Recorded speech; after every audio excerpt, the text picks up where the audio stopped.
Wisconsin. So, but like I said, I mean, it starts early. It starts in the off season and everything. So.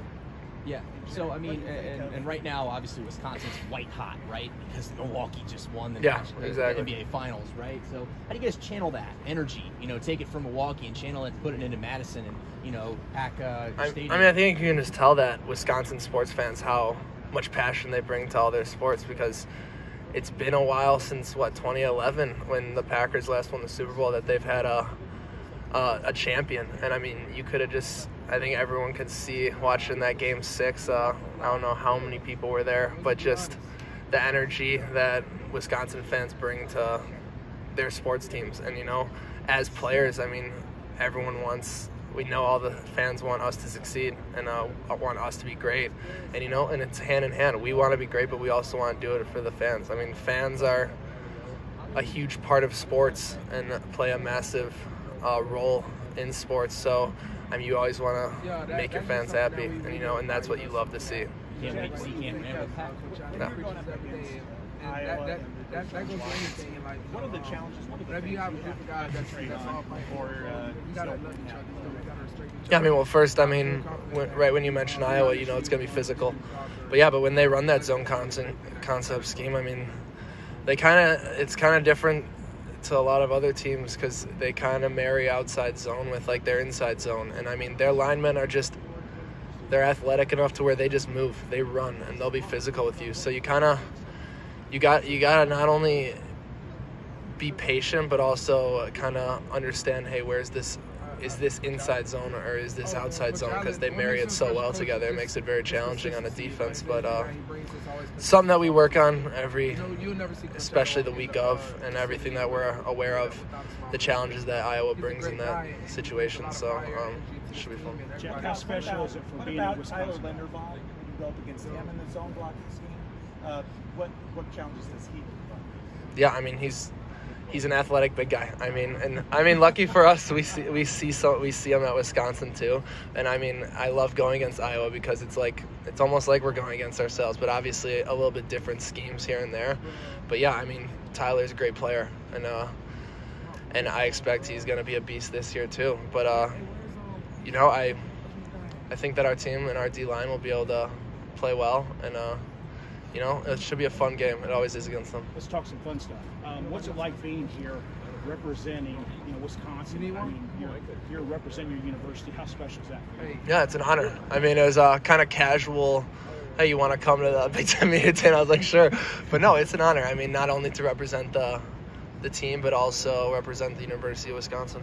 What do you tell the young guys? I mean, going back after this experience, or actually just being a leader on the team, what do you tell them to kind of get them to the point of being a leader on the field just like you are? Be confident. I think confidence is not only the most important thing as a leader, but also the most important thing just as an athlete on a football team. I mean, you got to be confident in what you're doing. What you're doing is the right thing, and that will show. I mean, people will see if you're unconfident. People will see if you're confident. You want to be that confident guy.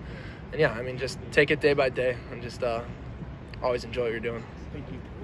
Jack, I was going to say, Indiana University. Paul Tristan mentioned that the team had over 85% vaccination rate, going on right now. Like, just what have you, like, what's been how the players talked about it? How's the university and the program discussed, information about the vaccine and whatnot, and how have you gone through that process too? How? Just the educational process on the vaccine, and whatnot. Yeah, I mean, I think everyone did a good job, or our whole health staff did a good job at kind of giving us information on the vaccine. And yeah, I mean, he said 85%. He said over 85%. Yeah. So yeah, I mean, I guess over 85% of our team is vaccinated, and I think that's a good thing. I mean, moving in the right direction. Obviously, it's everyone's choice whether to get vaccinated or not, but I mean, good to see that some guys are choosing to, and also respectful to the guys that just don't want to. Jack, big smile. Thank you.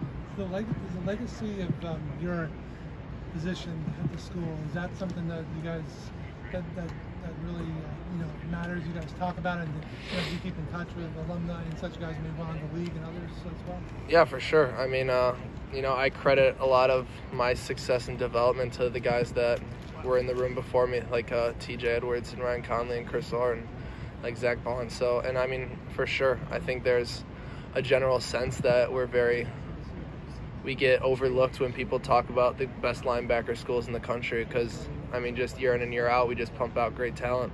But yeah, I mean, and along going with that, yeah, I mean, there is a kind of a family vibe to it, just because, I mean, just 2 days ago I was talking with TJ, and it was like, yeah, I mean, like, you're able to just hit up whenever. I mean, I never even played with like guys like Jack Sitchie, but I'm able to hit up Jack Sitchie if I need anything. So yeah, there's definitely a family vibe to it, and I'm happy to be a part of it. Is that especially important last year, just with the isolation and everything, and, just being able to stay in touch with everyone you can?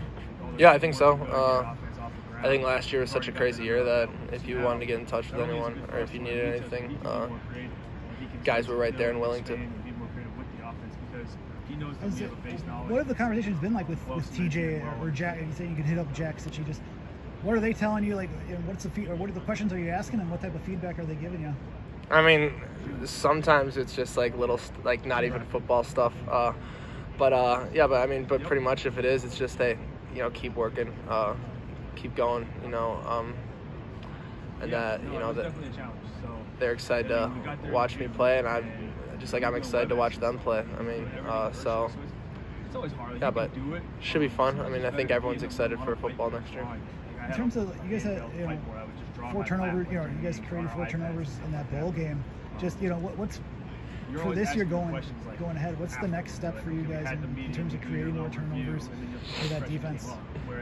Yeah, I think it just starts. Yeah, I think we do need to create more turnovers, whether it be interceptions, whether it be forced fumbles. But I think it also starts with the pressure. I think that we can get more pressure.